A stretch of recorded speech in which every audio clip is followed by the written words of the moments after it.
উঠাও। না করছি দেরি, আবার কেন রাখছো থানায়? থানায় লাল গালিচা দেখেই খেপলেন স্বরাষ্ট্র উপদেষ্টা, বললেন তাড়াতাড়ি উঠাও, না করেছি তাও কেন রাখছো, এখনই উঠাও। কেন রাখছো? এখন উঠাও। স্বরাষ্ট্র উপদেষ্টা এ সময় ক্ষিপ্ত হয়ে বলেন, আমি বারবার বলেছি তোমাদের এই প্রোটোকল করতে করতে তোমাদের সময় শেষ, মেইন কাজ করতে পারি না, 100 বার কথা বললেও তোমরা শুনো না। তিনি বলেন, আপনারা জানেন যে পুলিশের থেকে আমাদের আশা অনেক, কিন্তু তাদের থাকা খাওয়ার অনেক সমস্যা আছে। এই যে ধরেন তারা একটা ভাড়াটিয়া বাড়িতে থাকে, এগুলোর উন্নতি করা দরকার। আপনারা এগুলো বলবেন যে এদের থাকা ও খাওয়ার উন্নতি করা দরকার, ওদের পেতে হলে দিতে হবে কিছু। এর আগেও লাল গালিচা বিছানোর কারণে সমালোচনার মুখে পড়েন সরকারের একাধিক উপদেষ্টা।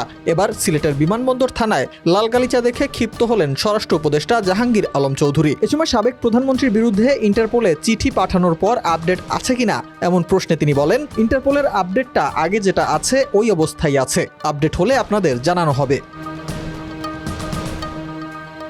সিলেটে একাধিক দোকান ও শোরুম ভাঙচুরের পর লুটপাটের ঘটনা প্রসঙ্গে তিনি বলেন, তাদের আইনের আওতায় নিয়ে আসা হয়েছে, অনেককেই ধরে ফেলা হয়েছে, কাউকে ছাড় দেওয়া হয় নাই। পাশাপাশি থানা থেকে লুট হওয়া অস্ত্রে দেশের জন্য হুমকি আছে কিনা এমন প্রশ্নে তিনি বলেন, অস্ত্র বাইরে থাকলে তো কিছুটা হুমকি থাকবেই, যেমন আপনি রোদে দাঁড়ালে একটু গরম তো লাগবেই।